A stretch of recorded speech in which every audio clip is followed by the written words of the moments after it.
Welcome everyone, Parsha de Shavua. We are doing something different tonight. We're going to do a shorter Devar Torah instead of a whole class. And we would love your feedback. So first of all, this is brought to you by Be There Israel and Or Chadash.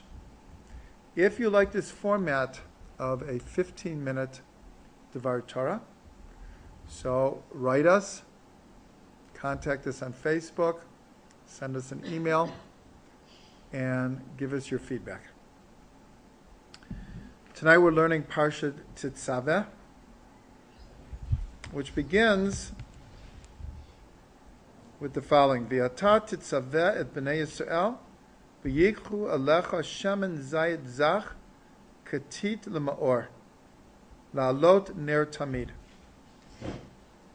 God is speaking to Moshe and says, and you shall command the children of Israel that they take for you, bring to you, pure beaten oil for light, to raise up an everlasting light. So this, of course, is talking about the menorah in the tabernacle. And then, after just a few verses, the Torah switches its focus to the clothes of the priest and the high priest. So we want to look at two things here. First of all, to understand the deeper aspect of what God is giving over to Moshe here. And second is, what's the juxtaposition? Why does this Parsha have to begin with just a few verses about lighting the lights of the menorah, and then go right into the clothes of the Kohen Gadol? What's the connection? So first of all, I learned from Rav Yitzchak Ginsburg that the two opening words of this Parsha, V'ata Tetzaveh, equals numerically in Gematria 913, which equals Bereshit, in the beginning. So at first glance, it's like a big question, like, what's the connection between Bereshit and you shall command? And the second thing that Rav Ginsburg points out is that the word V'ata and you, when you switch around the letters, permute the letters, you get the word ta'ava, which means desire. And usually, not always, but usually this word is used in a negative sense. People's taivas, those physical desires that the animal soul runs after. Though there are a number of verses that put this in a good light. Passion. Passion can be very destructive and can be very constructive. So how does all this fit together? So Rav Ginsburg explained the following, that in Jewish thought philosophy, a number of different reasons are given as to why God created the world. One is that God would be known,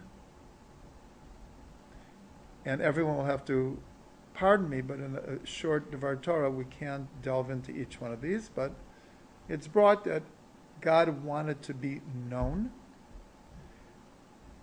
Another reason is God wanted to give. That it's the nature of God who is good. It says in Ashrei Tov Hashem Lakol, Hashem is good to everything. The nature of goodness wants to give. A third reason is Ein Melech Belo Am. There's no king without a people. And since 100 times a day we say, Baruch atah Hashem Elokeinu melech ha'olam. Blessed are you, God, King of the universe. So if there's no one to declare that, then it's as if something is missing. Though we know nothing is missing from God. But then the fourth reason is considered the most enigmatic. It's a midrash that says, Tetzaveh HaKadosh Baruch Hu liyot lo dira b'tachtonim. That God had a passion. Tetzaveh is ta'ava. God had a passion to have a dwelling place in the lower worlds. So this is the connection to Bereshit. In other words, what is the purpose of creation? In the deepest sense, the most mysterious sense, the most paradoxical sense, that God wanted to have a dwelling place in the lower worlds. Not just wanted, he had a passion, he had a desire. So in the Torah, the tabernacle represents the fulfillment of God's purpose of creation, of Bereshit. Because the tabernacle represents a dwelling place for God in this world. That's why in last week's Parsha, Trugman, it says, Va'asuli mikdash v'shachanti b'tocham. Make for me a dwelling place, and I will dwell among them. So we see that this verse from last week is the reason for the tabernacle, that there would be a place where God and man could get very close, could interact in the most intimate way. So this explains the connection here between the atah Tetzaveh and you will command. But what is God telling Moshe? Light. Have them bring you pure olive oil, that they should have a everlasting light. So if you look in creation, what is the first explicit creation? Is light. Vayomer Elokim yehi or, vayehi or. And God said, let there be light, and there was light. So here, in this Parsha, that is introduced with two words that have the same gematria as Bereshit, we have the commandment to bring light. But now let's connect it to the clothing of the Kohen Gadol and the regular priest. The Torah takes up a lot of time explaining this clothing. So on the deepest level, we're told that there is a concept in Kabbalah and Chassidut called enclothement, hit lab shut, where one thing is enclosed in something else, or something encloses, covers something else.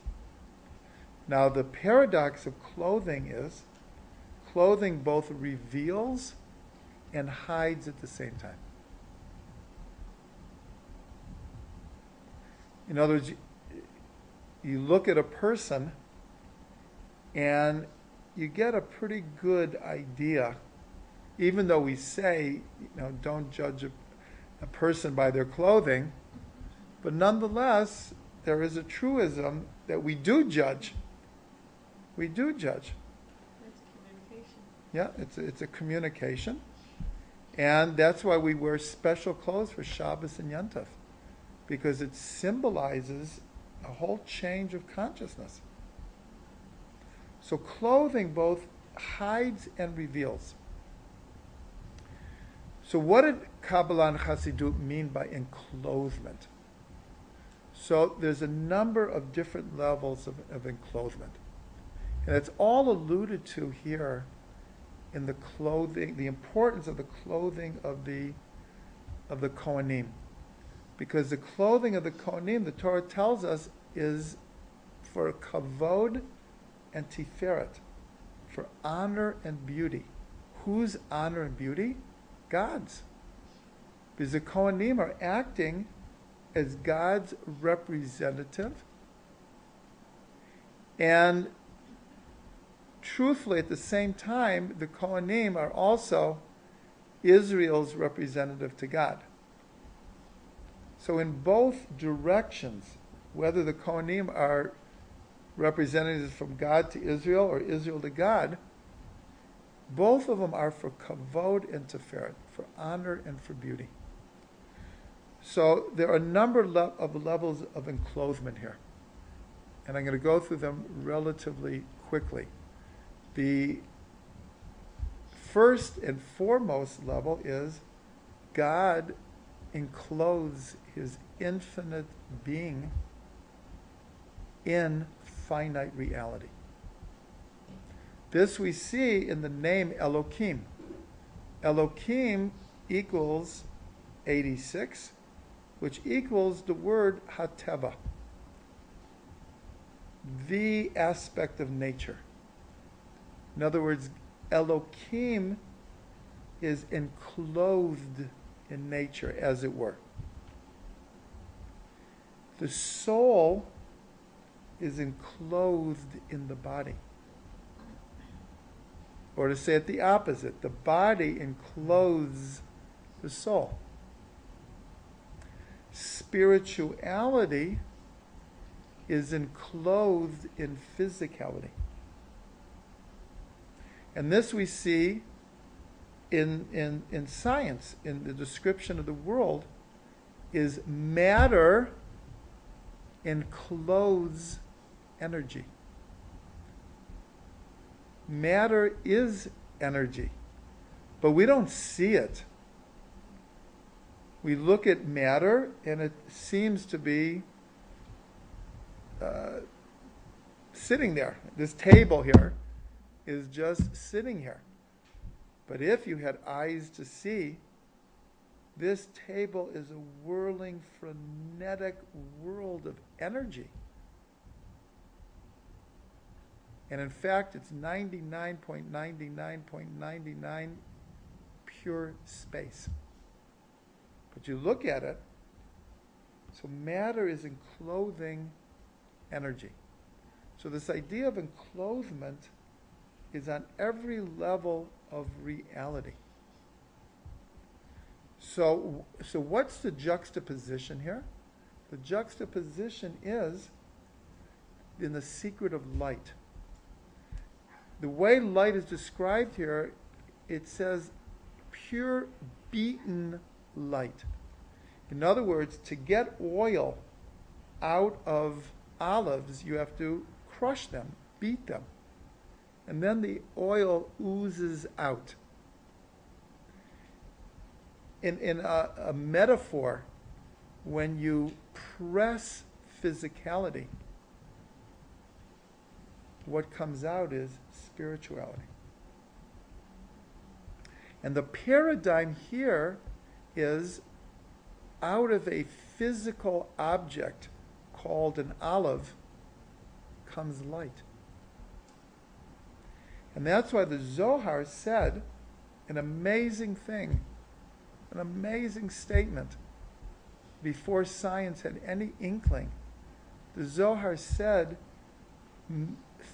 physical reality is just light that is thickened. Matter is thickened light. That's what the Zohar said. And that's exactly what science says. Matter is thickened energy. So physical enclose spiritual. Matter enclose energy. So that's the juxtaposition here of light and clothing. Because this is a description of reality on every single level. On every single level. And as a final insight, this Parsha always comes right around Purim. Always comes right around Purim. And we know that one of the main customs of Purim is to dress up in costumes, to clothe ourselves in a different manner than we usually would. And that's what we said in the beginning. Clothing both hides and reveals. How does that work on Purim? So on Purim, we wear a mask. Have you ever gone to a Purim party where you go in and you don't know who half the people are? Like, they are so well hidden, you really don't know who they are.